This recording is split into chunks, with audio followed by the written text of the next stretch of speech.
that she's going to give you so that you're confident to go. Come on, y'all. Y'all, go ahead, get your pen, your paper, get your laptop, get your iPad, whatever you're using to write these notes, because I'm going to tell you, you want to get them. LinkedIn is where it is right now. Facebook is still there, but LinkedIn, without LinkedIn, you're not connected to those businesses that you want so desperately to serve. So come on in. Go ahead and hit the emojis. Hit the emoji. Imagine you are at a conference that has everyone that you want to meet, some of your peers, but your ideal clients, decision makers, money spenders, corporate representatives, professionals who need your services. You get connected to some people, and at the end of the conversation, they say, let's connect on LinkedIn. And what happens for you? Are you excited? Are you proud? Are you ready for them to see your LinkedIn? Or are you saying to yourself, I better get my LinkedIn life together? Well, hello. I am Miss Nina B. Abdul-Wakil, LinkedIn strategist, and I am the founder of Social Media Success Network. And I just want to take a few minutes to talk to you about, yes, getting your LinkedIn life together. Let's face it, there are so many opportunities for people to see you, to hear from you, to learn from you, for you to expand your business using LinkedIn, particularly if your audience is professionally oriented or corporate clients. So why aren't you on LinkedIn? What are you missing? What should you be doing? Maybe you're on Facebook or Instagram or Twitter, TikTok or Clubhouse, and those are great platforms. They have a purpose. But if you know right in the niggling space in your mind that you should be on LinkedIn and you're not doing anything about it, you need to change that. So you may be saying, okay, Miss Nina B, what do I need to be doing? So let me have a few moments of your time to just share 3 things that you need to do to get your LinkedIn life together. 3 things you need to do to get your LinkedIn life together. So the first thing. Let's start with 1. Establish your brand presence on LinkedIn. No one can buy from you if they don't know you exist. If you have an outdated profile and have no information on there about your business, how will they know you solved their problem? So your step 1 is to establish your brand presence on LinkedIn. And how do you do that? You optimize your profile. Your profile is your storefront. It's where people come to find out about you and to validate about you. So step 1, establish your brand presence by optimizing your profile. So a couple of points of what does optimizing look like? Well, let's start with a great professional headshot and a wonderful, compelling, and captivating cover image. That's that big image that's at the top of your profile. You have so many options to put there, but make sure it speaks to your target audience. And then the remainder of your profile should build upon that story. Let them know who you are. Let them know who you serve. Let them know how you serve and the results you get and help your clients get. Not to mention the piece of your profile that I call the social proof. It's where people can recommend you, endorse you. That says other people think you're great. You need that too. That's all about optimizing your profile. So what else do you need to do to get your LinkedIn life together? After you establish your brand presence, then you want to do number 2. Then you want to do number 2. Lift and raise your brand voice. Your content. No one knows about you unless they see you. No one knows what you care about unless they hear you. Your content is the cornerstone of your brand voice, and how you raise it on LinkedIn may vary. Obviously, you have options to post. You can post short posts, long posts, video posts, images. You have all different options to post the type of content on LinkedIn. You can create a blog post like articles, but posting is how you raise your voice.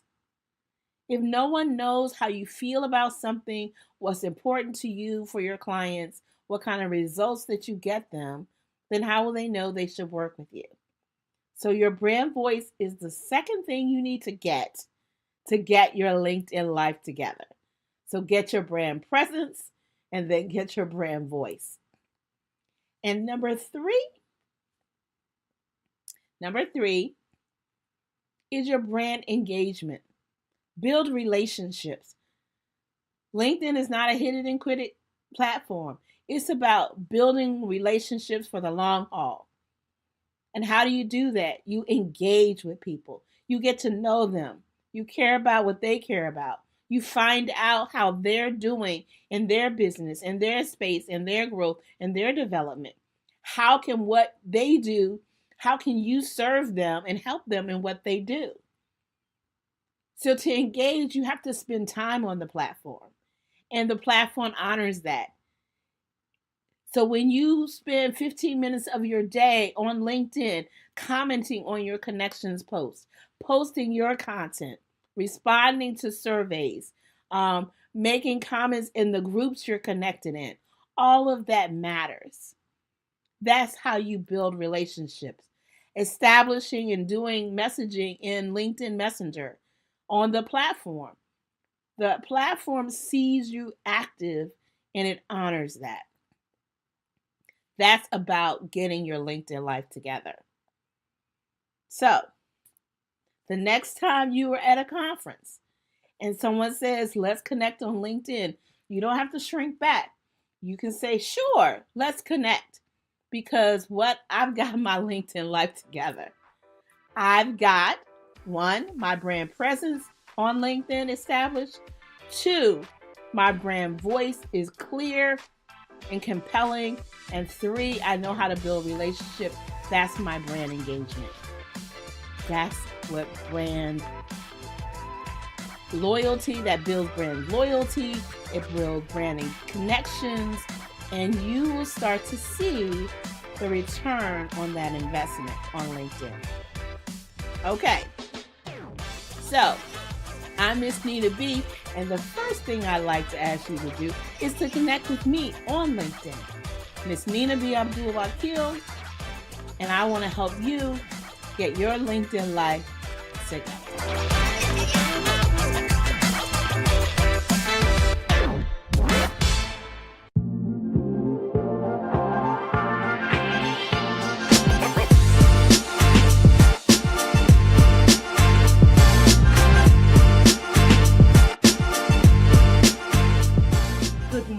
Good afternoon, good evening, wherever you may be watching me from.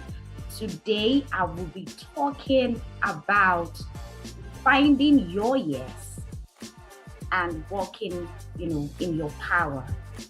So I have a workshop for you.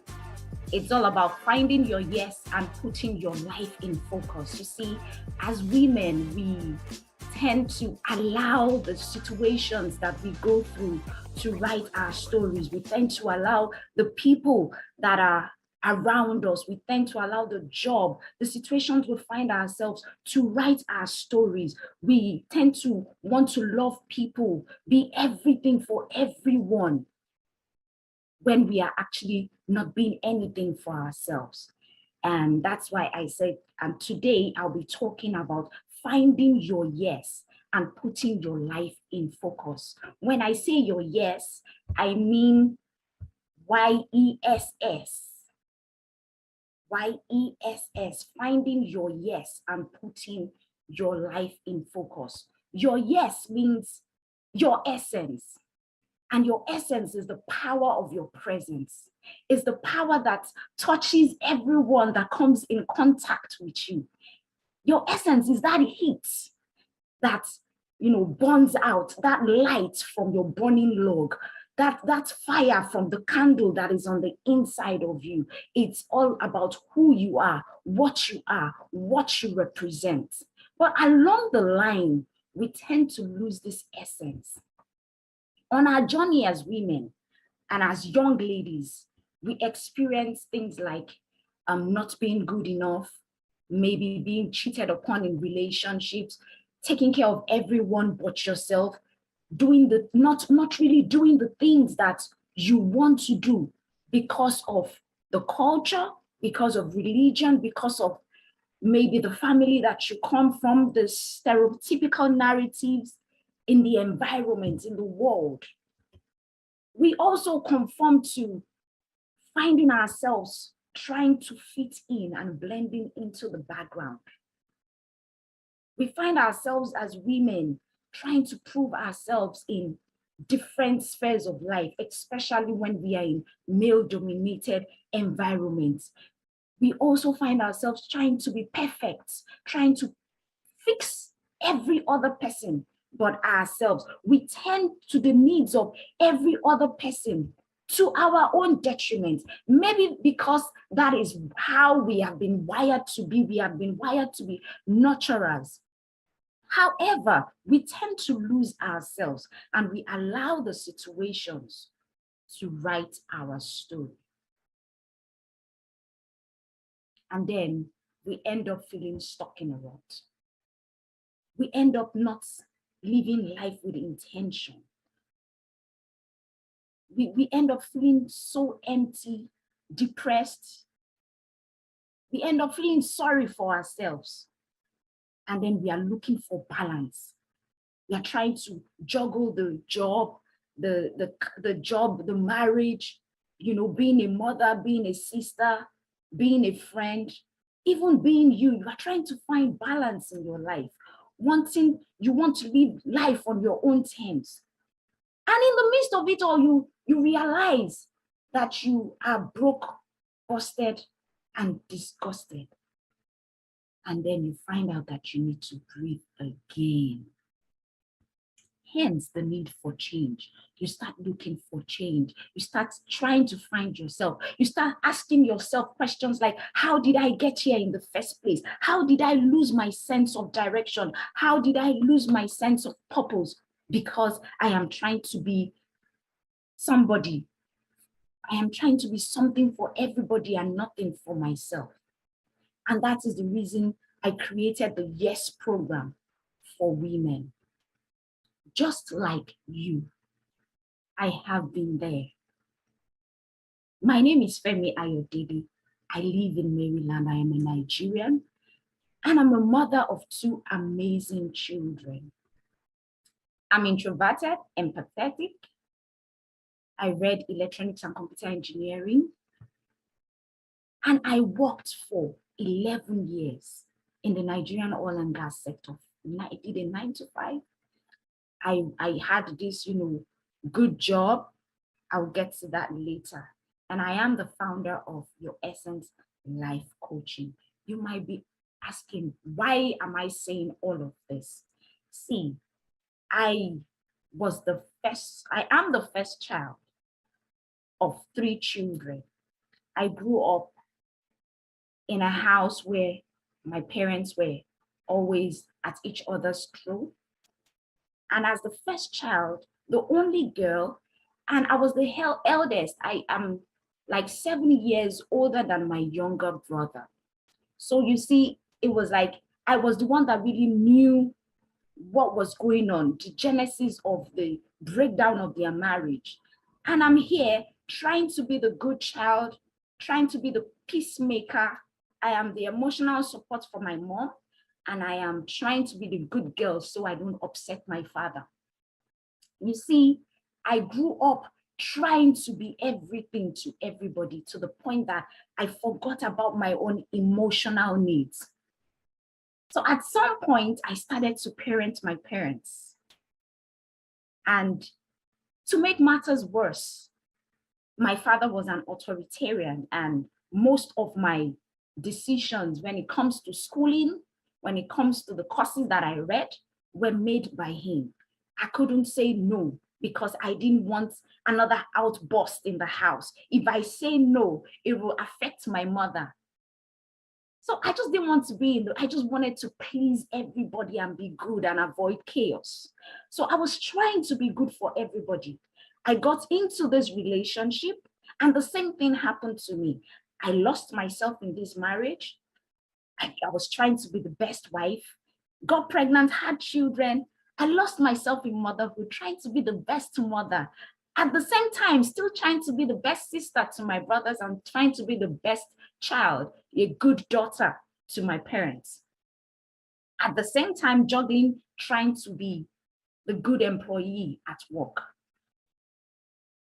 This was a job where I wasn't fulfilled at. But then I was having a lot of crises in my marriage. And that unfulfilling job, in quotes, became my go-to for solace. You can see how twisted it all was. The job was good, but I felt unfulfilled at it, but it was the solace that I had to go to just block my mind from the toxicity that was going on in the marriage. At a point, when I got cheated upon, that broke me. It was like I had given 12 years of my life trying to make this marriage work, trying to be the good wife. And I'm still on this unfulfilled job. I'm not still doing the job that I want to do. I read a course that I did not want to read. You know, at that point, I started thinking, like, how did I get here? How did I get myself in this situation? How did I lose myself? I knew there was more to me than all that I was going through. Friends, I had to go on a journey to finding myself. It was when I embarked on this journey to finding myself that I began to look into me and ask my Creator for answers to the questions that I've been seeking elsewhere.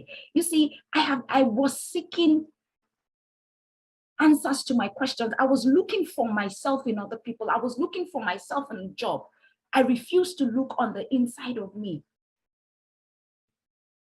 And at the end of the day, when I began to look inside me and I found these answers, I told myself, it is time to start being me unapologetically.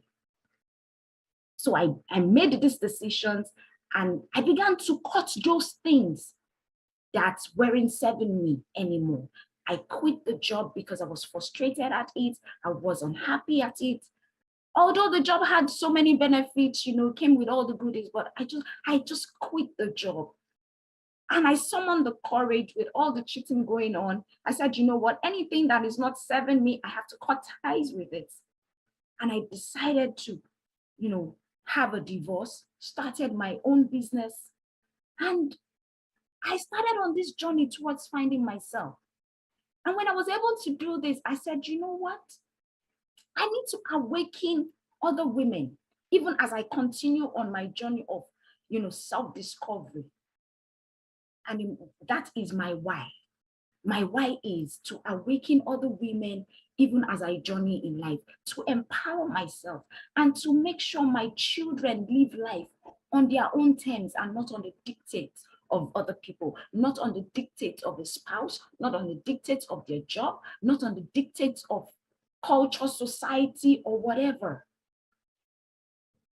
It is time to write your own story and be in charge of your life. Women, it is time to put your life in focus. Life is short. You only live once. Finding yourself is all about putting your life in focus.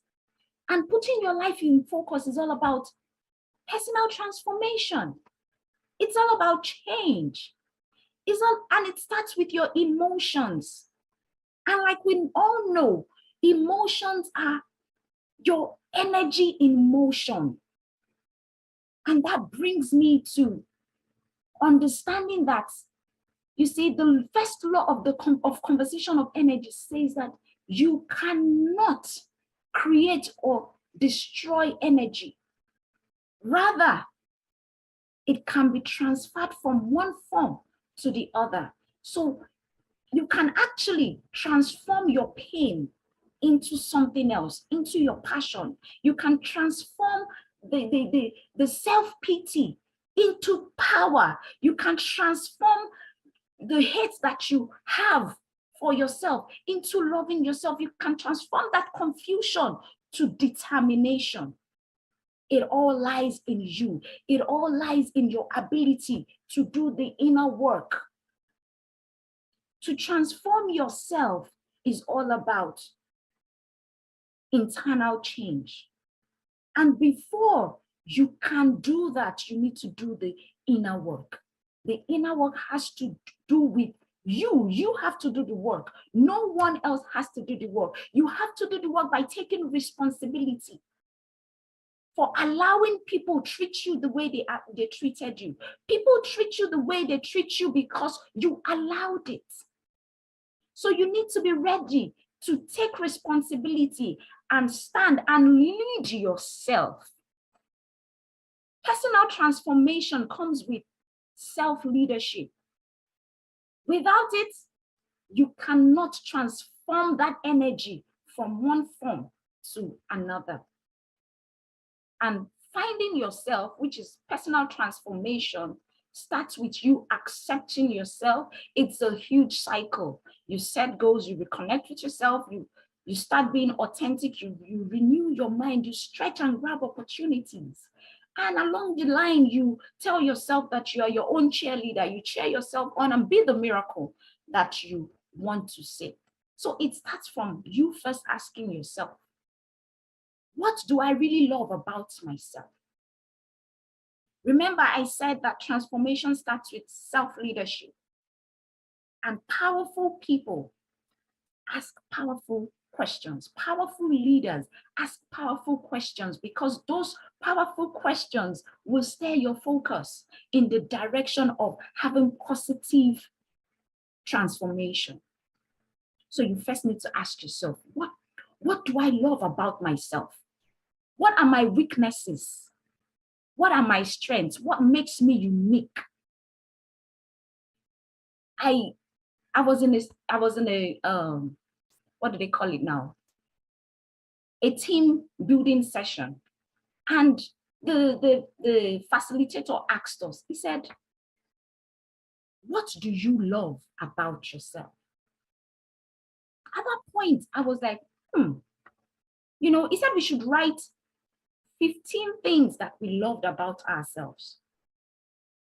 Believe you me, I was only able to write 5 things. At that point, I asked myself, does it mean that I don't love myself? And that gave me an aha moment. Like, if I can't find things to love about me, how do I expect people to find things to love about me?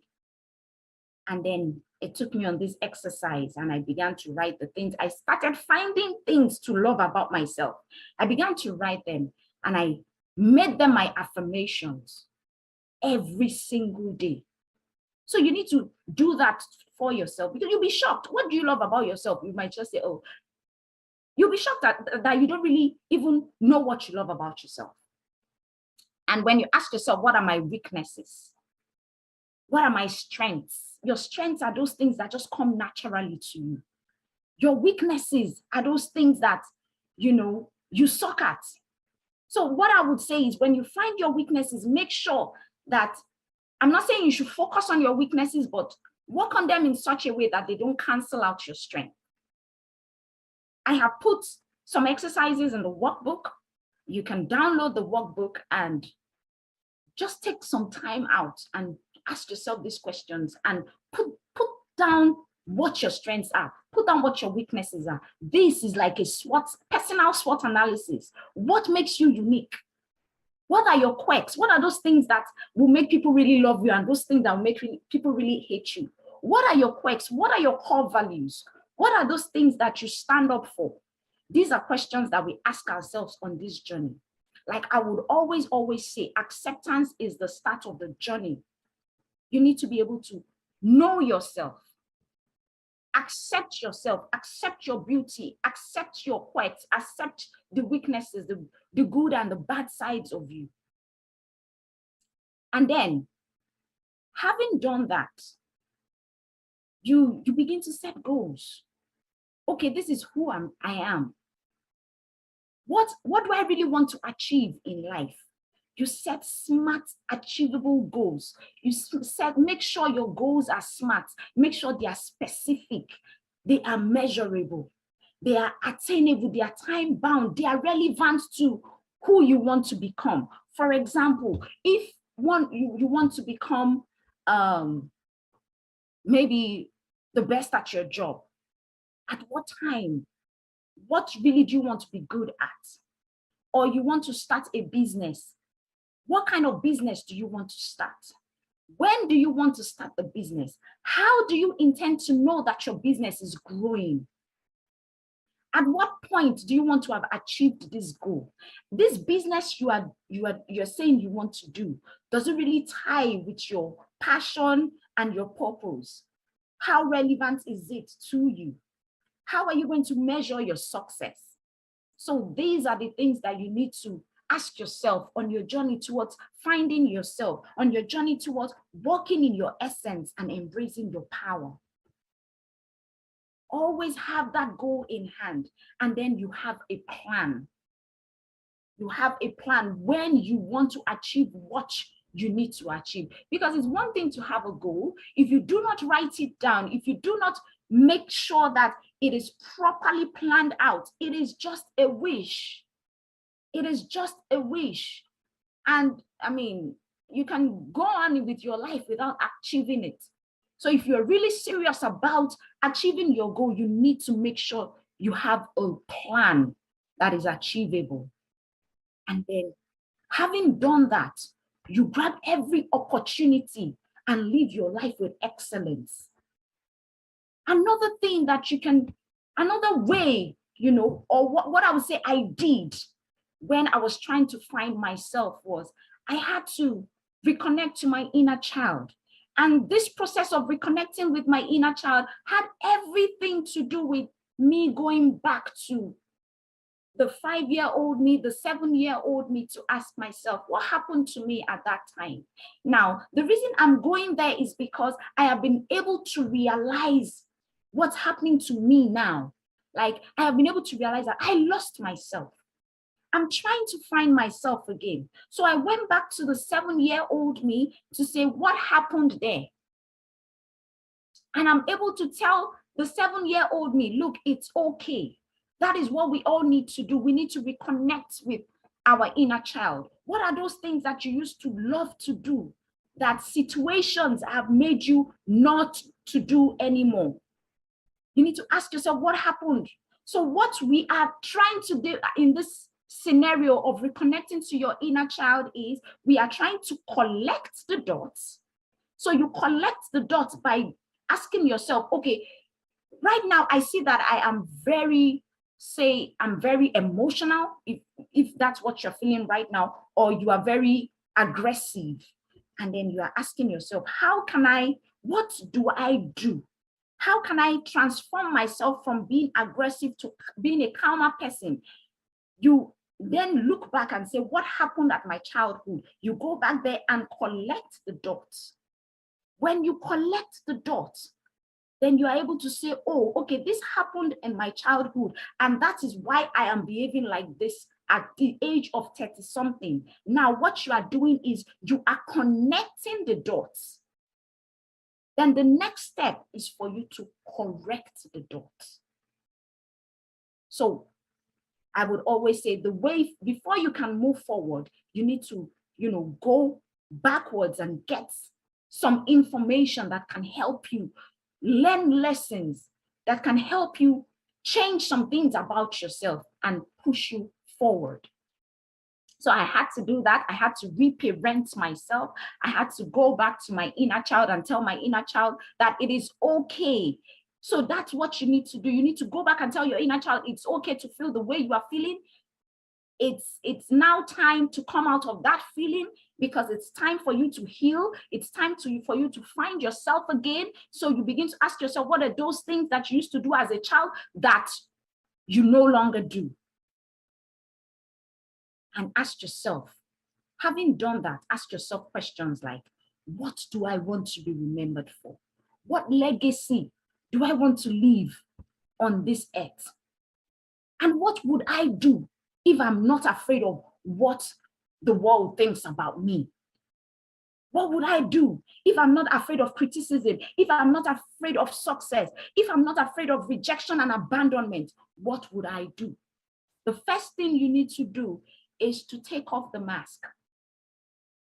See, a lot of us women, we want to paint a picture like, oh, I'm in a good marriage, I have a good job. You know, you paint that picture like my life is, I have it all together, when really you don't have it all together. Really, you are dying inside. I'm saying this because this is what happened to me. I am going to church, I'm raising holy hands, I'm feeling like everything is all together, but I'm dying inside because I'm in a toxic marriage and I am unfulfilled on my job. So I'm telling the world I am good when really I am afraid, when really I don't feel, you know, what it's really, I am weak, really I am depressed. So what I will tell you to do is, for you to find yourself back again, you need to become authentic. You need to be vulnerable and open-minded. When you are open-minded, you open yourself up for growth. You need to follow your intuition and you know, follow your intuition to lead you forward. You need to be able to lead yourself. Like I said earlier, self-leadership is a representation of self-love. You need to be able to speak your opinions authentically and assertively.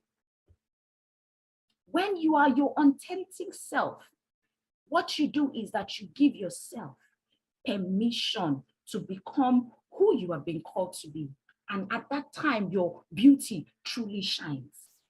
So I need you to tell yourself, I give myself permission to be who I have been called to be. I give myself permission to be the woman of my dreams. Having done that, you begin to renew your mind. You begin to renew your mind, because you cannot get somewhere your mind hasn't gotten to. You begin to renew your mind. You begin to, you know, activate growth. An open mind is a growth mindset. Once you begin to renew your mind, what you are doing is you are activating your growth. You are saying that I no longer want to be in the situation that I am in. I am learning better things. I am becoming the me that I have been called to be. And what you do at that point is you begin to learn new things. You filter truths. You unlearn what you have learned before. You research and then you relearn. And at that point, what you are doing is you are taking yourself to a point, because it's all about transformation. When you renew your mind, you are taking yourself to a point where you become the miracle that you want to see. You become the woman of your dreams. And when you are at that point where you are the woman of your dreams, the next thing for you to do is you begin to walk in your essence. You begin to stretch and grab opportunities. When I mean stretch, I mean you begin to look inside of you. The Bible says that out of your bellies shall flow rivers of living waters. The Bible also tells me that I should seek first the kingdom of God, and every other thing shall be added on unto me. How do you seek the kingdom of God? The Bible says the kingdom of God is on the inside of you. So the truth is, you have a well of creativity on the inside of you. So where do you need to stretch to? Stretch inside. Stretch into the gifts that lie inside of you so that you can tap into the well that will spring forth rivers of living waters. In other words, what I'm trying to say is work on your gifts and talents, those giftings that you have buried because of what people will say, those talents, those things that you have stopped to do, those things that bring life back into you that you have stopped to do because of what people will say. Go back and begin to work your gifts. Seek opportunities that are in line with your passion. Grab these opportunities and continue to move with excellence. See, when you start to do that, the truth is you will have a lot of haters. You will have a lot of people who might not understand you anymore. They'll be like, you are changing. I don't understand you. They misunderstand you. Some will envy you. Some will just, But what I'm here to tell you today is you need to be your own cheerleader. You need to get to a point where you are affirming yourself. See, if you did not do the work of knowing yourself, of knowing those things that you love about yourself, you cannot bring yourself to a point where you can say nice things to yourself. You will not be able to bring yourself to the point where you can affirm yourself. If you are unable to lead yourself because you love yourself, you will not be able to invest in yourself. Invest in yourself, treat yourself well, because nobody would. Like I said before, you show people how to treat you by the way you treat yourself. That was something that I wasn't doing for myself. That was something that I didn't think I loved myself enough. And that was why I was treated the way I was treated. So you need to show people how to treat you by how you treat yourself. You love on yourself, affirm yourself, invest in yourself. So this journey of finding your yes through personal transformation is a continuous journey. It doesn't end. It's you, after being the miracle that you want to be, you continue to accept. It's just a cycle. It's a continuous process. And what I would say to you, yes, you watching me, is don't fit in. Stand out, stand tall, shine and fly. Because it's time to rewrite your story. A lot of times we forget that we are the star in our own movie. We forget that we need to write our own story. This is the reason that this Your Essence Life Coaching and the Yes program was created. Are you searching for a way to improve your life, to make changes in your life? You need someone who will listen, because sometimes the journey can be very tiring, especially when you are walking this life on your own, when you have no one cheering you up. You need someone who will listen, ask tough questions, and help you find what you have been missing in your life. You need an accountability partner, and that is what we provide with Your Essence Life Coaching. We provide you the opportunity to break free from old patterns of behavior that no longer serve you. And we help you create lasting change by holding you accountable to the goals that you set yourself to achieve. We look into areas of personal relationship, career, and spiritual life as well. I am dedicated to helping my clients achieve their goals with compassion, empathy, professionalism, and respect. The services that I provide are tailored specifically for young ladies and women, because I realize that there are a lot of people, a lot of women that are struggling in this area. They are struggling, they are juggling too many things at the same time, juggling with finding themselves. And that is why I decided to tailor my services towards young ladies and women. I really want to help you put your life in focus. We make use of powerful, proven tools and techniques that can help you create new beliefs for the future. Now, the first step is always figuring out what it is we really want from our lives and what we need to change or modify in order to get there. Your Life Essence coaching provides the guidance needed through every stage of the process, so you don't have to go through it alone. It can be very challenging.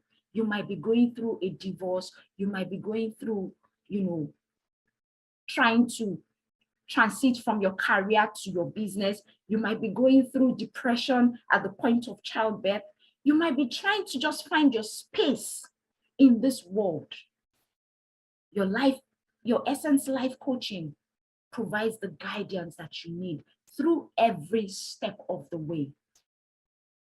We have a 3-month intensive self-analysis, discovery journey, mindset shifting, journey. You have access to my free ebook. In this 3-month intensive program, you have online courses that are free as well. You have access to the Facebook group. I have one-on-one life coaching sessions that are tailored just for you. So whether it is your career, it is your relationship, or just general how to cope with life issues you want coaching on, I am here. We are available to provide these services to you. I'm here to serve you. I also offer group life coaching sessions where you can learn from other people. You can collaborate with other women. You can also network with other women and create that support. Sometimes we just need the support around us, support of people that have gone through the things that we have gone through, to be able to tell us, look, you are on the right direction. We have your back. We feel your pain. So this group coaching sessions will also provide you with all of that. And you also have access to my online YouTube content. Once again, my name is Femi Ayodele. And if you would love to, contact me, I have a link to my calendar where you can have a free discovery call, free 30 minutes discovery call. The link is right here, and you can call me on 240-716-9130. My number is 240-716-9130. My IG is YesLC_123. And you can send me a friend request on Facebook, Oluwafemi Ayodele. You can also email me on yourlife@yeslifecoaching.com.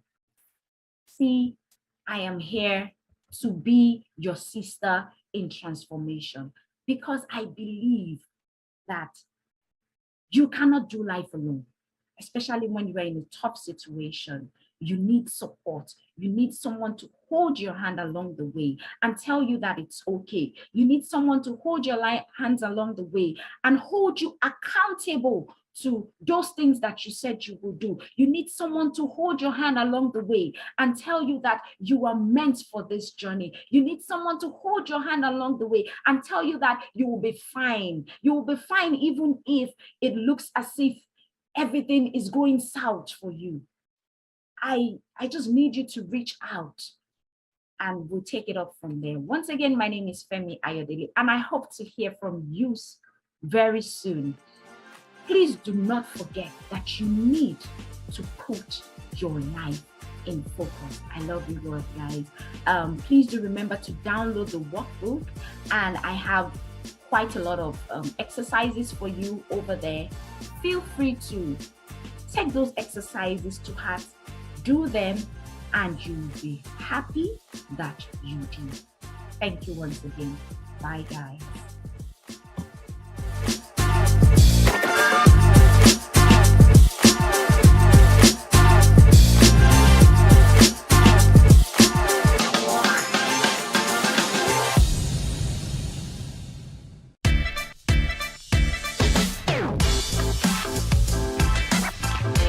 Hi, I'm Vanessa Cliffy K with the Impactpreneur Coaching Network, and we're here today to talk about the entrepreneur mindset.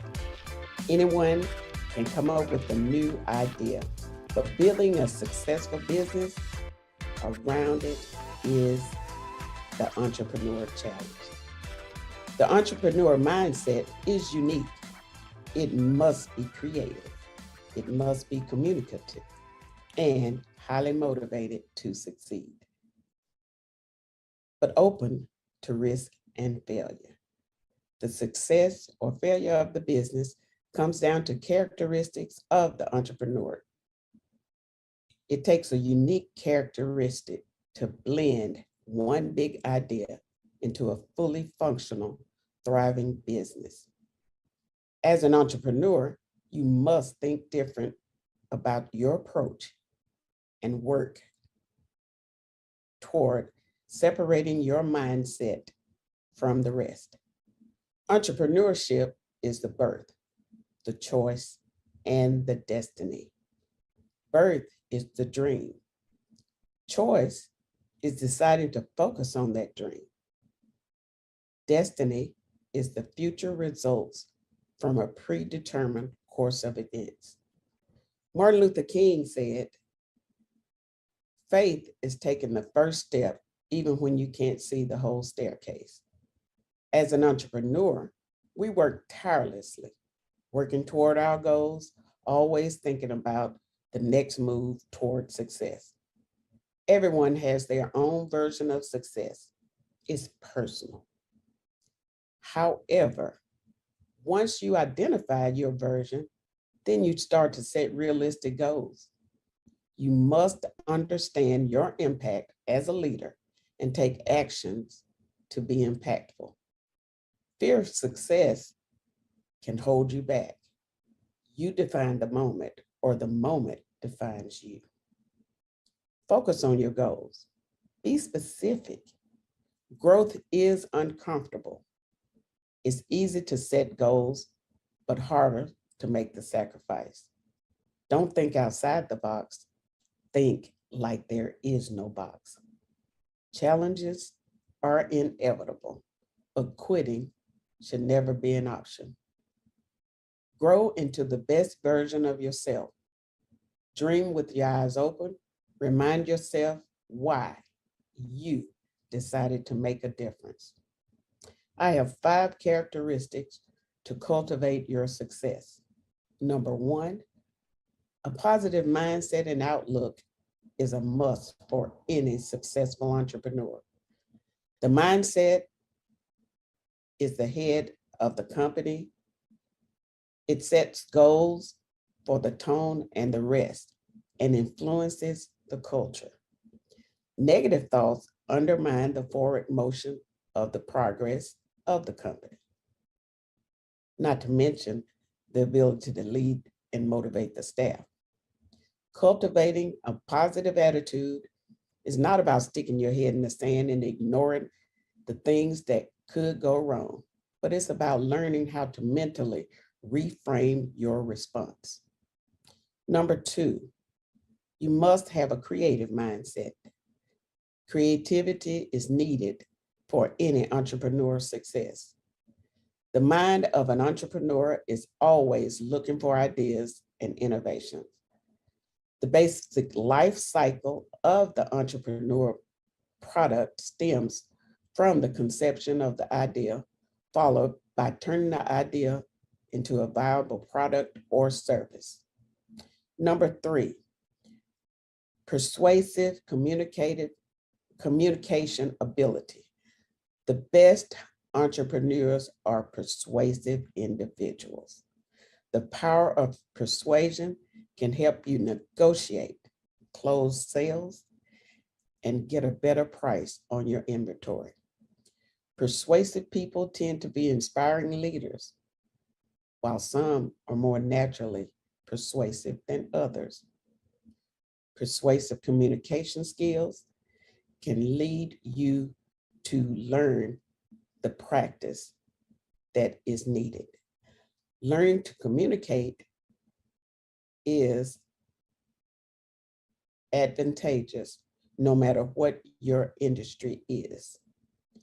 Number 4, motivation and drive.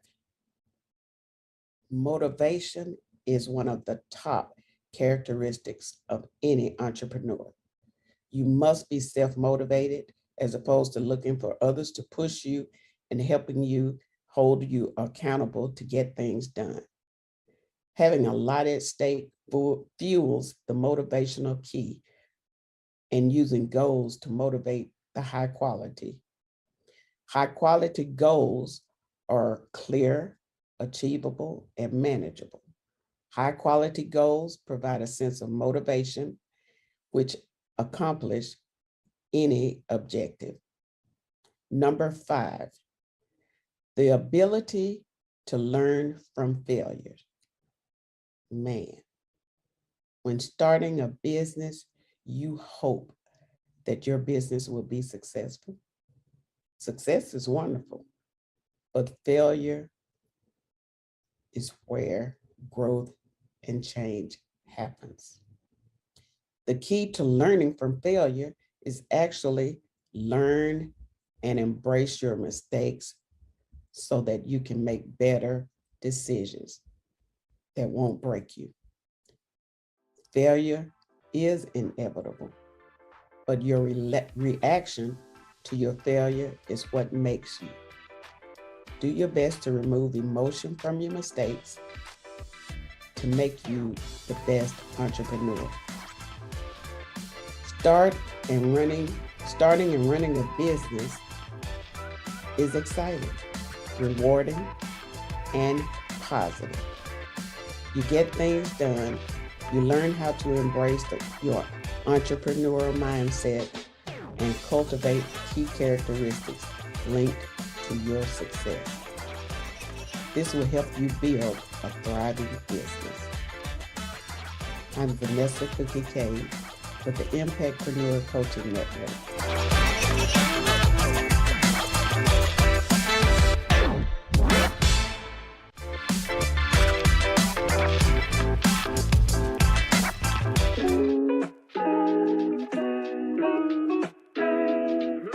Wow, there are so many obstacles and challenges that were defining moments for me. However, there is one that I know shift the trajectory of my life.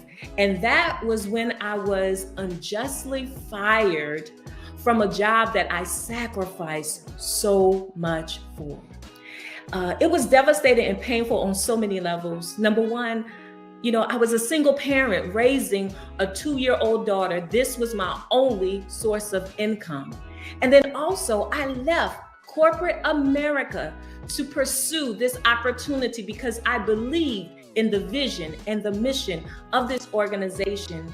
And to have taken almost a $10,000 pay cut to give my all to this organization and their cause, and to have myself to be unjustly fired, that was hard for me. I chose this particular assignment, this particular business, because I love to see women leading out front. Yes, I would love to see women in leadership, leading in the marketplace, leading in ministry.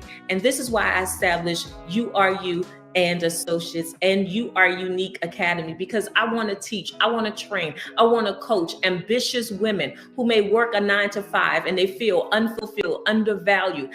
Hello, my name is Geronda Marks, also known as Coach J. I am the owner of You Are You and Associates and the CEO and founder of You Are Unique Academy. I was born and raised in New Orleans, Louisiana, so I'm a 504 girl. However, I am presently residing now in Forney, Texas. The women that work with me, I want them to know their worth. I want them to be confident and courageous, and to know that they add value to every room, to every table, to every life that they encounter. I am committed to fulfill my God-ordained purpose. I know that this is a kingdom assignment for me. I always tell individuals, I'm going to die empty. I am a pitcher that pours. And so I want to pour into this next generation. I want to also pour into the world. Every gift, every skill, every talent that I have, I am a resource. And as the word says, I want to be an epistle that's read of men. It's been so much fire here on the Black CEO, this conference, this summit, this fire has been so good that I haven't came out my jacket, y'all. I didn't came out my jacket. But here's the deal. Right now, Geronda Marks is going to tell us about how to own our space, own the room for success. She's going to give us 1, 2, 3, 4, 5 strategies, 5 things, 5 walls to knock down, 5 things that we got to do to make sure that we own that space for our success. Come on, Miss Moss. Come on. All right, y'all, hit the emojis. Y'all know what to do. Hit the emoji.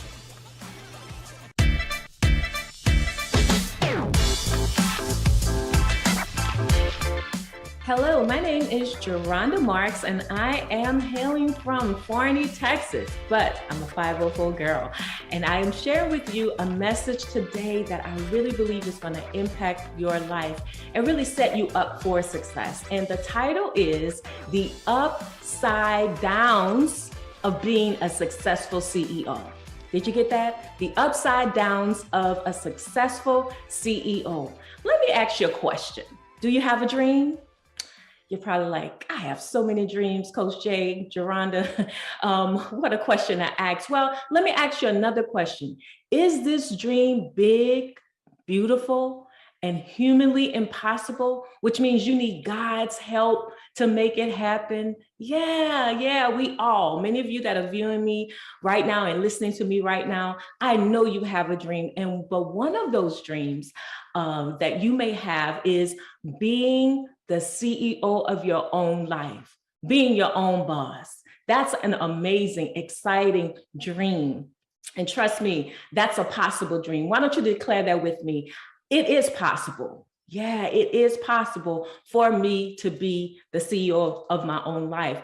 But also too, what does that really look like? For me, I'll give you 4 F's when I think about being the CEO of my own life. One of them is freedom. Yes, freedom, meaning not having a taskmaster on your back, breathing all on your neck.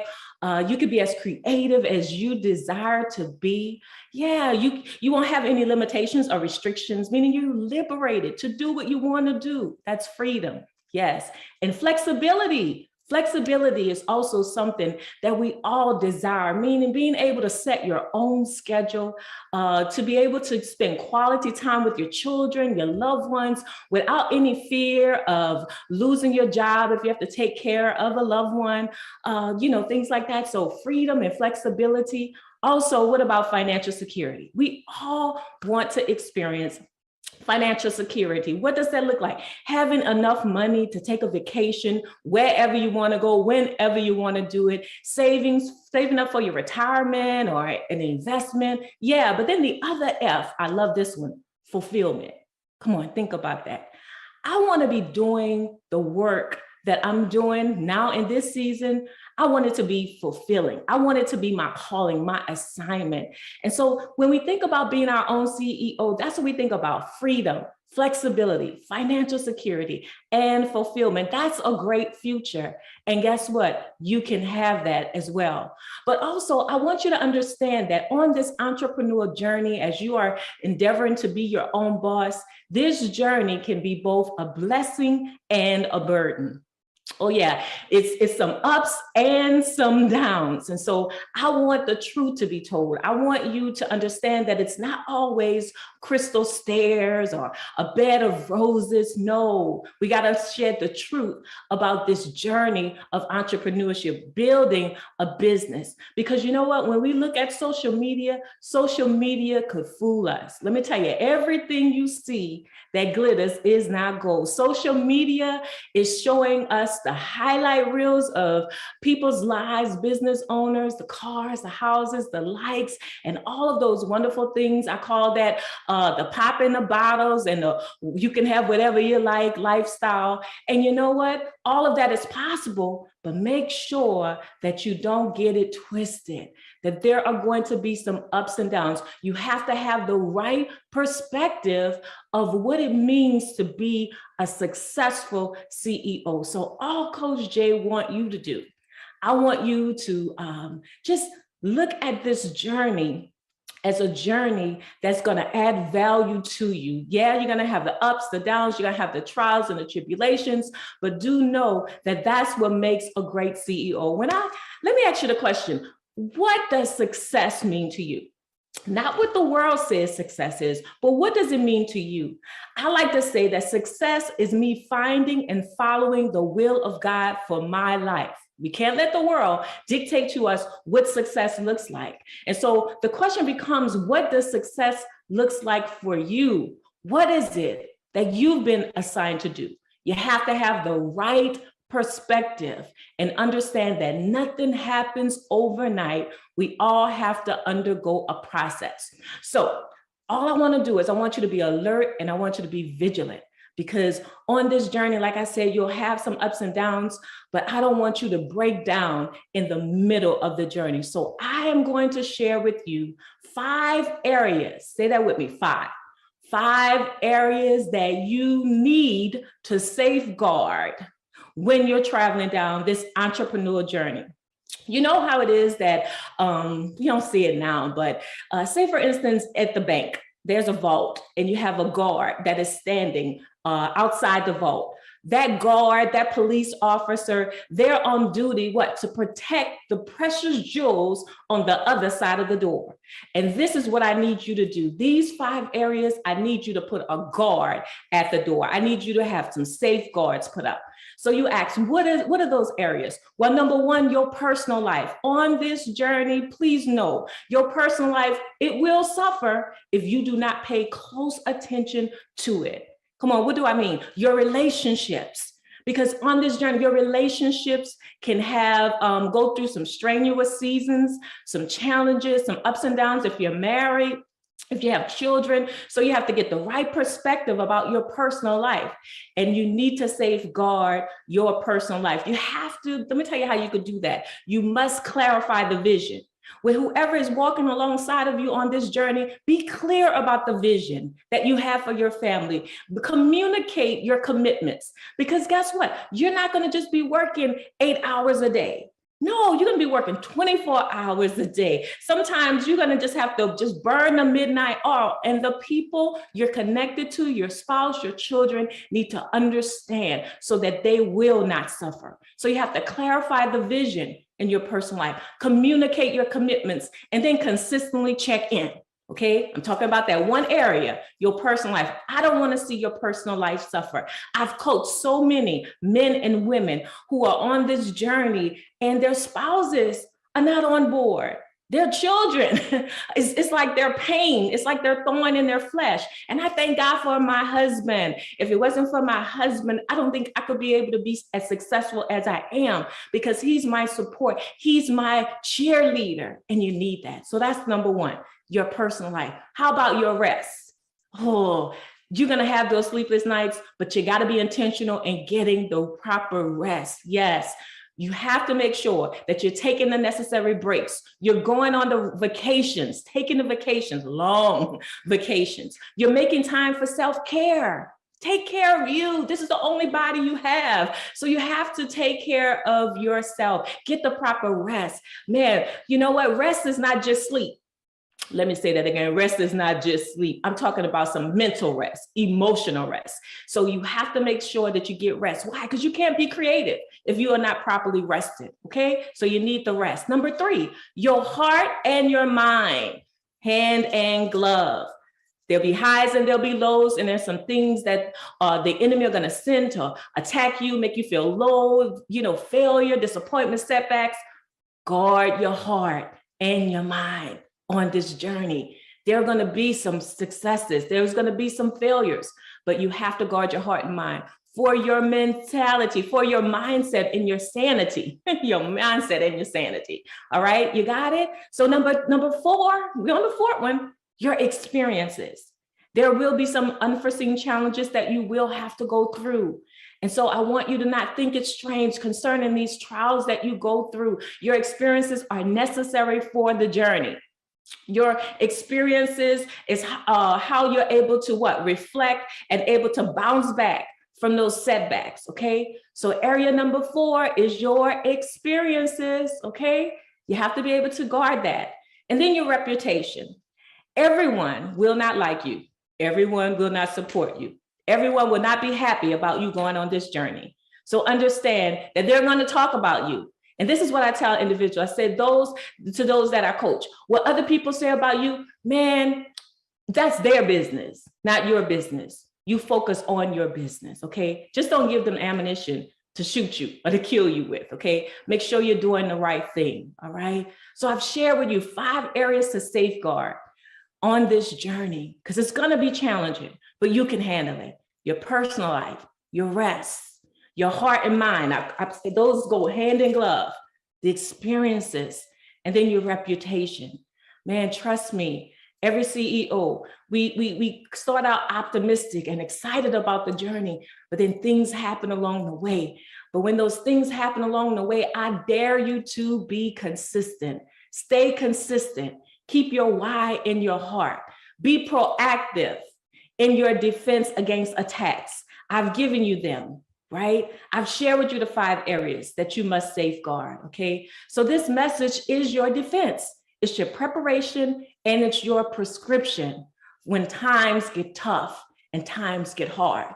Don't let those areas suffer, because you'll always be able to bounce back, okay? So understand that in this season, all I want you to do, I want you to level up and lead. I want you to boss up and build a successful business. I want you to keep showing up. I want you to keep your word, and I want you to finish strong. And as I always say, I like to encourage individuals to know that you have value. Your skills, your gifts, they're valuable to the kingdom. They're valuable to the people that you serve. So this is what I want you to always do. I want you to always remember that you add value to every room you walk into, to every table that you sit at, and then also to every life that you're going to encounter on this journey. You got what it takes. There's gonna be highs and lows, there's gonna be ups and downs, but I guarantee you, you're gonna make it. So I hope that you will go out and be successful. I know you could do it. Thank you.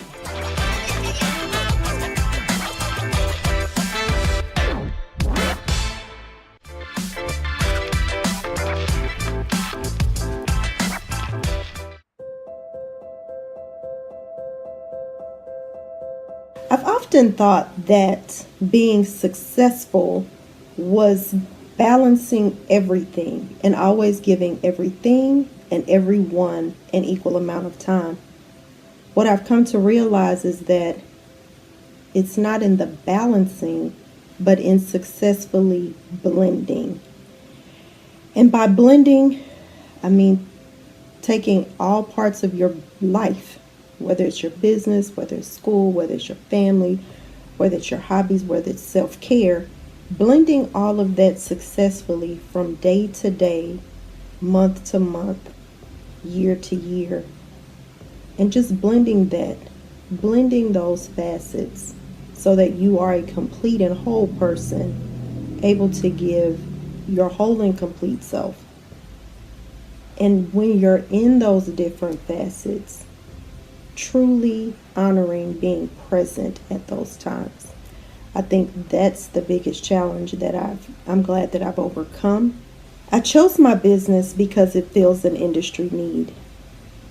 And it's important to me that I'm able to empower others that look like me to build wealth by maximizing what they've already mastered and taking that mastery into the areas of corporate and government contracting, as well as pivoting their minority certifications to maximize their business growth. I'm Dr. B. Adamson, and I'm here from Dallas-Fort Worth, Texas, My company is Arlo Owens Transportation and Logistics. Again, welcome. People often say they want 7 different streams of income. And when we think of that, we often think 7 different kinds of businesses. When in actuality, I'd like those that are willing to work with me to be willing to invest in their business so that they maximize what they've already mastered, and just using a different pathway to do that, that being government and corporate contracting. I plan to make the world by being committed to living my life by its authentic design and not living life by default, and by default in choosing not to take chances, make informed decisions and actionable choices so that I can live my authentic purpose.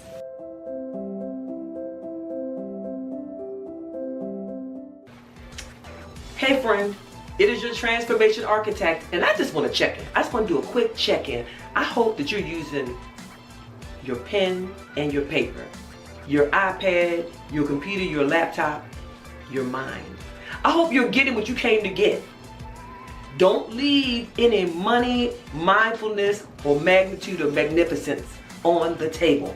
Oh, let's get into it, because Brandy Adamson is going to come and talk to us about building successful economics bridges between corporations and communities. What is she going to be talking about? She's going to be talking about leveraging your minority contracts. She's going to talk about us going in there and getting those corporate contracts. If this is for you, you better be tapped in, dialed all the way in. If you know somebody that this is for, get them on the line. If they ain't in this conference right now, get them on the horn. They ought to be here. Take notes, because you don't want to miss out on this. Y'all know what to do. Y'all know what to do. Go ahead and give her her flowers now. Hit the emojis, clap, clap. Make sure you pay attention and put little words in there. I'll be back.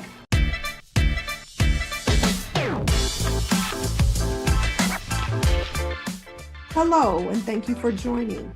Today we are going to speak about building successful economic bridges between corporations and communities from the aspect of government contracting. This is being presented by Arlo Owens, Inc. We thank you for joining us. Our agenda.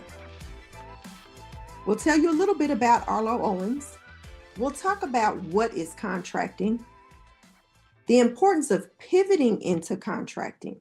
We know as business owners, we wonder, okay, is this the new thing? Is this really something feasible for my business? Is it worth my time? We'll talk about leveraging your minority certification. And lastly, we'll talk about the significance to your business and your community. So, Arlo Owens, Inc., we're your partner and advisor in business development. This is a woman-owned company. We have cross-industry experience in servicing, and we have a national client base. So no matter your industry, we've probably worked with you. We provide consulting and advisory services in a number of areas: government and corporate contracting, minority certification, subcontract management, when you have those contracts, as well as compliance to ensure that you're following what you've signed up for in your contract, as well as contract lifecycle management. So you're invoicing, ensuring that your insurance stays intact, and the like. We also talk about business and strategic development. We work with companies to build diversity inclusion programs. So supplier diversity program development and administration. We also do some matchmaking. So if you are interested in being in the contracting space, we can help you find which organizations, being companies, or which agencies you best kind of match with. We also do branding. Branding is important because that is your face to your clients. So, what is contracting? Government contracting is the process that allows a company to sell their goods and or services to the government. And when you think government, remember county agencies, city agencies, state agencies, and federal. There are different types of contracting opportunities. There are those that are competitive. I'm sure a lot of people are familiar with RFBs or low bid. There's the RFP, which is a proposal process, and then there's RFQ, which is a request for qualification. Interestingly enough, there is a single and sole source component to contracting, and in this portion, it's not competitive. So if you have created a system or a product and you are the sole provider of that, you don't have to compete. But the government has to know what you have, who you are, and how they can find you. And we'll talk about that in a little bit. There's also set-asides. So when you think about set-asides, those are for specific groups. So it may be for small business, it may be for women in business, it might be for minorities. Those are other opportunities that are allowed to you as well. So you say, yes, I'm interested.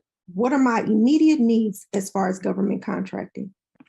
Your business has to be legally formed. You will want to get with an attorney or an accountant to figure out how to form what's best for you. You also need a Dun & Bradstreet number. Those are at no cost. And you go to the Dun & Bradstreet website and you register your business there. But before you go to Dun & Bradstreet, you'll want to figure out your NAICS code, which is the North American Industry Classification System code. And what that does is, by that code, businesses know, what do you do? So there's a primary code, and then sometimes you have secondary codes, depending on the goods and services that your company provides. So after you have that information, you'll want to register in SAM. There is where it's kind of the hub for contracting. So it's really, it can seem massive, but as you kind of go through the process, take it chunks at a time, familiarize yourself with the hub, if you will, it will become a lot easier. One thing I did not put on here is that you'll need a tax number, an EIN from the IRS. So don't forget that, because you'll need that. Additional things you'll want to think about. A lot of government agencies require business insurance. So you will want to make sure that your insurance policy is current. If you don't have insurance, then you'll want to reach out and get some quotes and find out what's best for your business. You'll want a business bank account so that they can either ACH your money or send you a check. Website.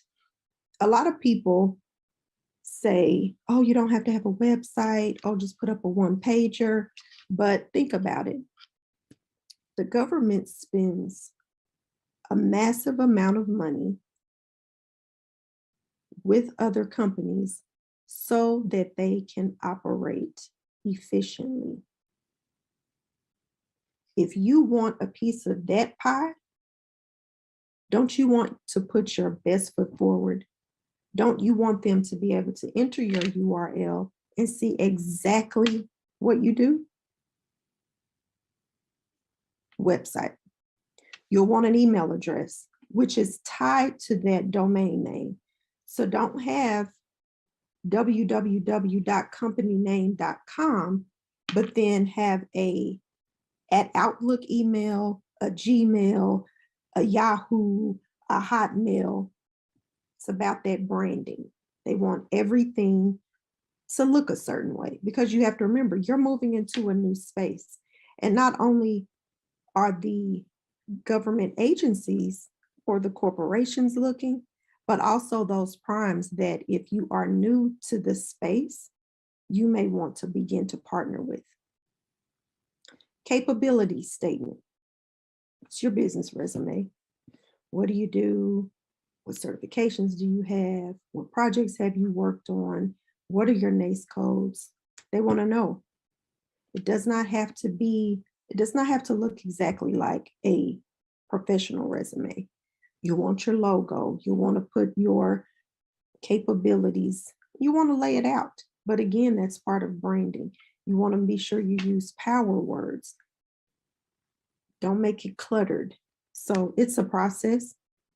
And a lot of times people refresh their CAPE statement.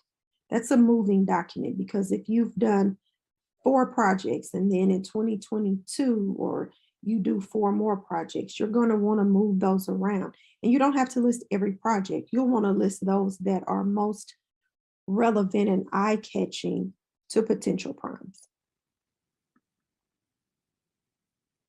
Why do you need to pivot? Why should you consider pivoting?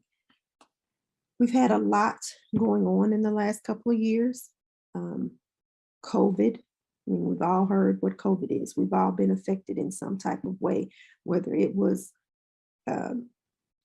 changing the way that your family moved throughout just your daily lives, whether you had children or relatives that were remote learning, whether you may have potentially been remote working, if you had contracts or worked or consulted with the company and they said nobody on site.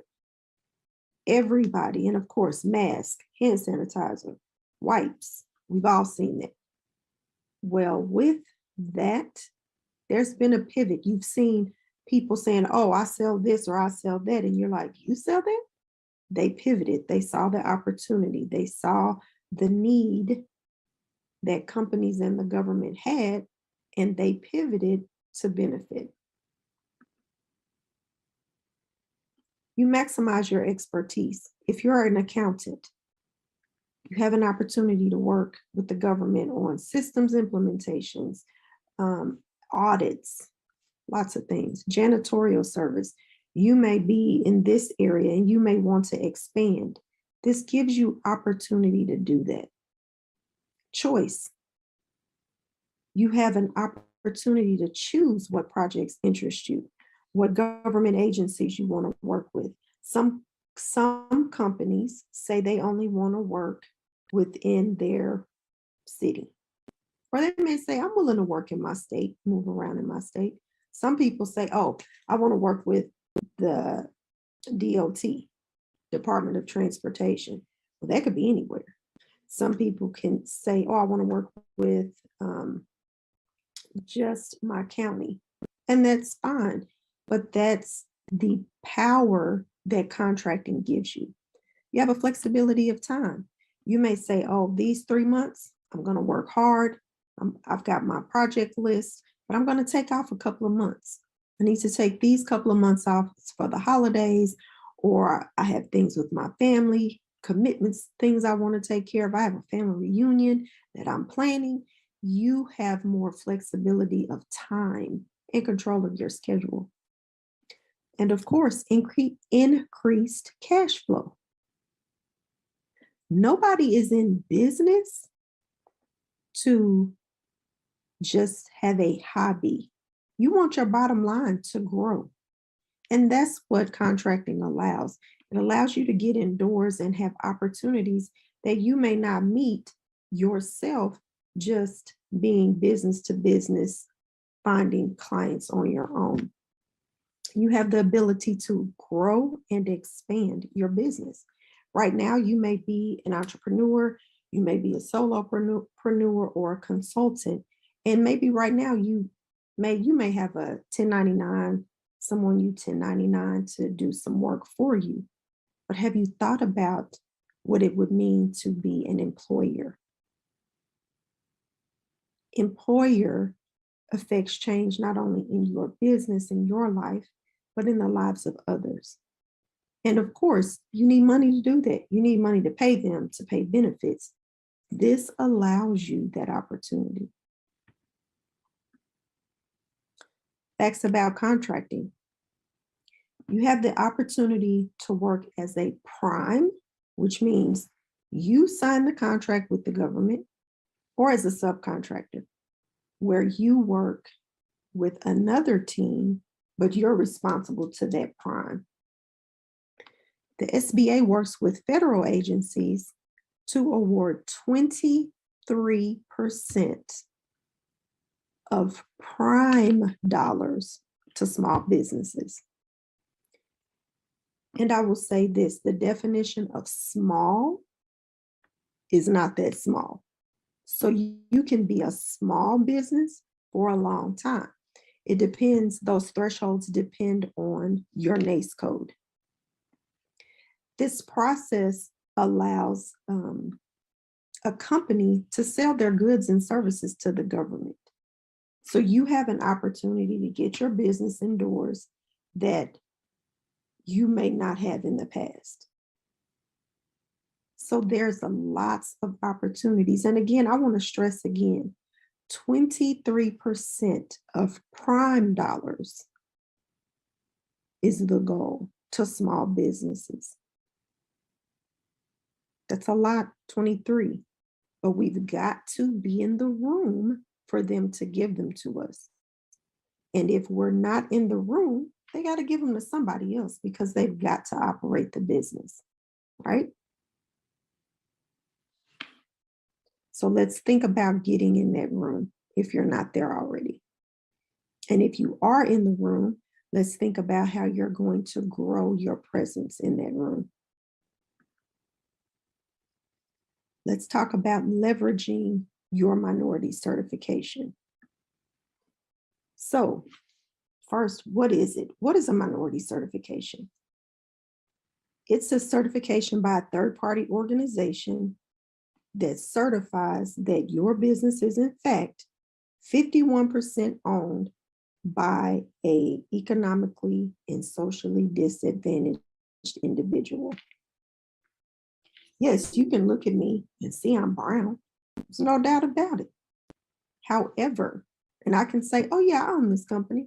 But if I really don't, I really don't.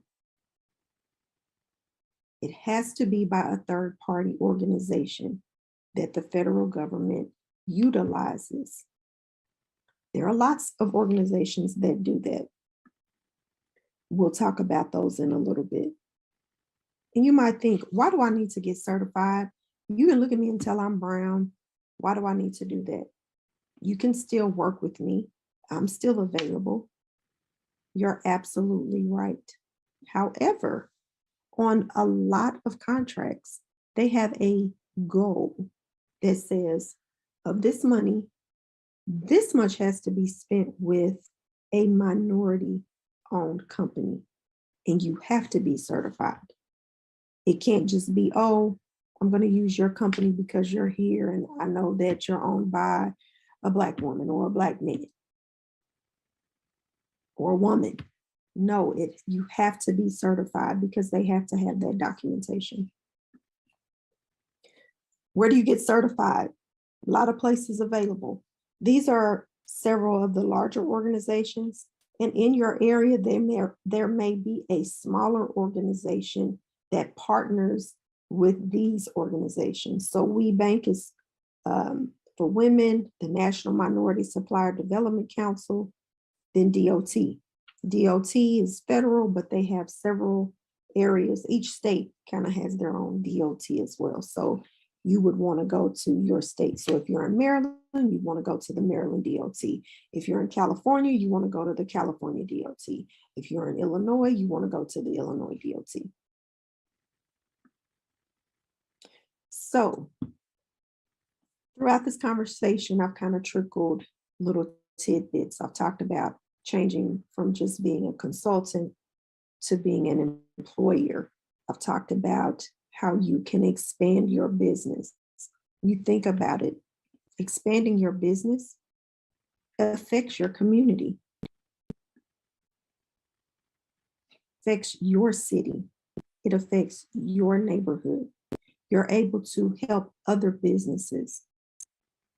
If you're a prime and you get a prime contract in your neighborhood or in your city, you can't do all the work. You have a big construction project. You may not have employees that can do everything. but I may be able to reach out to said company one that's certified and have them do the plumbing. Have another one do the landscaping. Have someone else over the engineering piece to make sure that the drawings and that we have everything we need. It's cyclical. There is significance in doing this. And if you think about it, yes, your business is here, but you affect your neighborhood. Because if you live here, you may say, oh, I'm going to go shop at this store more, or I'm going to go volunteer and join this organization, or the schools in my neighborhood, they have a fundraiser, or where they're looking for advertising. So then you're helping your neighborhood. Then again, you help other businesses. I can't do it all, can't do everything. So I'm going to allow someone else on the project so that not only I can be successful, but they can too. I may get to the point where I start hiring more employees. I may have a couple of contractors, but then I want to bring them in and get 10 or 12. So again, you can affect change. Why small businesses? The government wants to buy from you because they don't want it to be all big business. All businesses have new ideas and processes. Again, economic development, job creation, and opportunities for disadvantaged and socioeconomic groups to come forward and really show what they can do. We thank you for the opportunity. If you have questions or want more information, this is our contact information. Again, please consider moving into this space. They need you. We need you.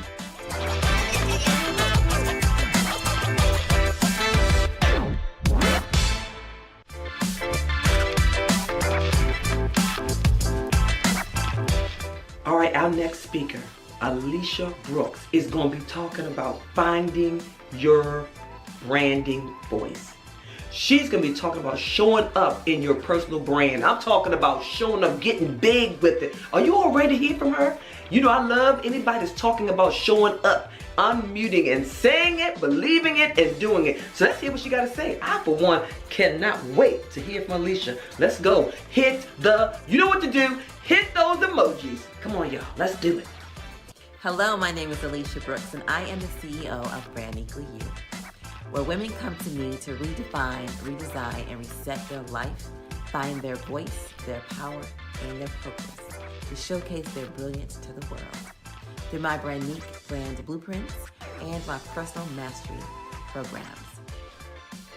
I'm excited today to talk to you about finding your brand voice and owning your personal brand. So, are you ready? Let me take you back to something. I want to ask you a couple questions first. What have you been silent about?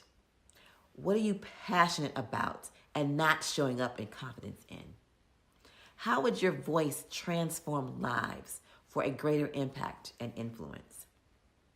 You see, I had to ask myself these questions, these hard questions, because you see, I was born with a twin. I'm a second twin. And I'm going to take you back to the womb because that's where I was first introduced to my voice and not having one.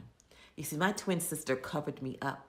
So my parents didn't know, they didn't hear, they didn't see me on the ultrasound. And so I was a surprise. And when no one knew that they were having twins, can you imagine how devastating that was? So I spent years playing small from the womb, not speaking up when I needed to for myself and for others. And I was not confident as I am today. I found myself shrinking back and not showing up in grand ways that I knew I could. I had someone tell me, Alicia, you're only operating at 20% of your potential. And that truly hurt me to the core. So I had to do the work on me emotionally mentally, spiritually, so that I can build myself up and walk boldly in my purpose and my passion as a Black woman CEO. But the transformation came when I stepped truly into my divine feminine purpose, and I owned it. I got crystal clear on who I am, what value I bring to others and in themselves and in business, and also personally as well. And I built up my confidence and my self-esteem so high that I know how to rock my personal brand unapologetically. As a personal brand catalyst, I get to work with amazing individuals and businesses on defining, designing, and developing their personal brands and their business brands, because that is an extension of who they are, so that they can live up to their fullest potential. You see, Black business CEOs and Black business owners have to always walk and produce in excellence. But when you're not totally clear on your why behind your personal brand, it becomes somewhat distorted when you show up, because you don't have the clarity of who you are, what your personal brand stands for, who you want to attract, what's the messaging behind it, and how are you going to have impact, influence, and increase your revenue. So let me give you a couple of tips on how you can build and own your personal brand. Number one, understand that your personal brand's mission and vision is so important. It's imperative that you know the why behind it. You see, if you don't have one, it's going to be like, have I arrived? Am I attracting the right clients? Are they really hearing my message? Am I really transforming lives? Am I serving in the best way that I can? So you got to get crystal clear on your purpose. Then you need to know what your personal brand is, because it's your superpower, because it represents what you want people to believe, think, and say about you.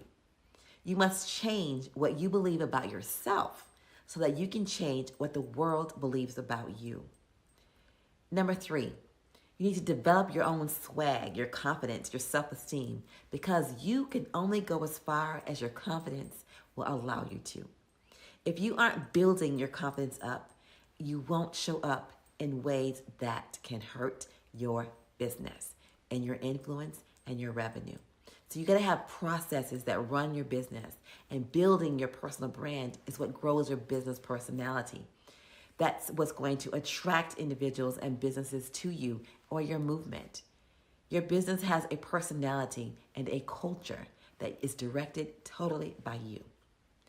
So you need to know that your personal brand is an extension of who you are on the inside.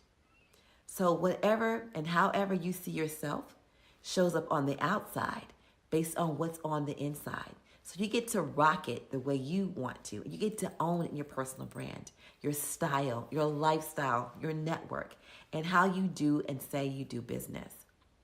That's an extension of your personal brand.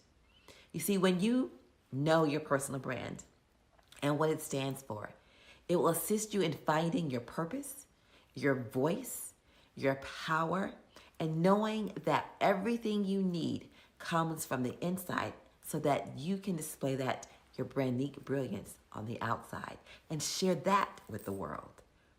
You see, brands need three things to grow and lead today. Number one, emotional influence. It's a feeling about your brand that customers feel or don't feel with other brands. Number two, your brand-unique distinction. It's a way of doing things that customers interpret as different and meaningful from an industry standard. Number three is your authentic connection, a way of engagement that enforces why customers or clients choose to keep your brand in their lives and top of mind. You see, therefore, you want to make sure that you are transforming lives through your brand, through your services, through your products. You need to understand that your personal brand is more than just colors and a beautiful color palette or a logo. It's your vision, it's your mission, so that you can set the tone for your brand, so that you can really rock it and set the world on fire with building a movement behind it. Your brand unique assets What sets you apart? What shows up for you that's going to attract others and have your divine clients? You must get crystal clear on what you have to offer and the value that you bring so that you can have influence, impact, and increase your bottom line revenue. You see, my mission is to truly define, reignite your mindset, your spirit, and send an electric charge to your emotions. Because all of it comes from the inside out. It sets your soul on fire when you get to do this. And so you get to learn more about yourself. You get to learn and see what makes you different, your core values. It sets you apart. So your self-esteem, all of this gives you a soul orgasm so that you can be the person you want. You can have the business that you want, and you can show up and show out and be the light in the world. You see, I get to do this because that's my passion. I've done the work. And you have to do that too. You have to look at who you are, what you have to offer. Why are you offering it? What actually makes you different? There is nothing new under the sun. There are people doing the same things that you are doing. But what makes you and your brand different? What makes your personal style different? Right? So you have to think about, how are you showing up? Why are you showing up in certain ways? What is going to separate you from the others? Why should people be attracted to you? You want to ask yourself these questions. These are important questions outside of your colors, what your logo looks like. Yes, that's all important. And yes, you need all of that to create your marketing plan. But first, you got to understand that you have to have a personal brand first before you start marketing anything, which goes back to your brand voice, your brand messaging, your brand values. What are the extensions of your brands? Because you do know that there's just not one way of doing things.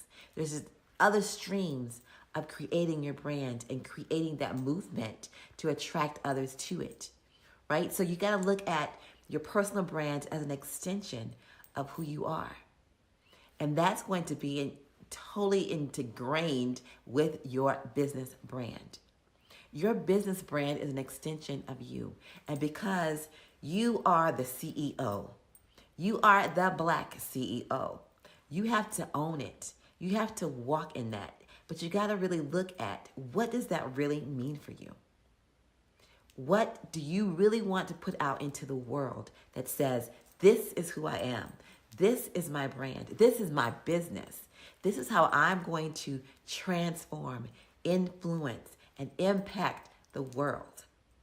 If you have not done that work first, and if you haven't gotten crystal clear on that work, if you haven't truly walked in that, if you haven't asked yourself those hard questions, if you don't know in confidence, full confidence about who you are, what services you offer, what's your brand voice, and truly rock it, truly own it, I would love to talk to you, because that's where a lot of us small business, large size businesses, regardless, Black CEOs have fallen short. We have not gotten crystal clear on who we are, what we stand for, what are our core values, what's our brand voice, our messaging, our mission, our vision behind who we are, so that we can put that into our businesses, so that people can be attracted to our business personality, the culture behind that, and rock that. I'm excited to have shared this with you. I look so forward to connecting with you. And until next time, I really want you to think about these questions. Ask yourself these questions, because it really does matter. It's imperative to your personal brand and your business brand. But until next time, I want you to be and live your brand and rock your brand, the brand unique way.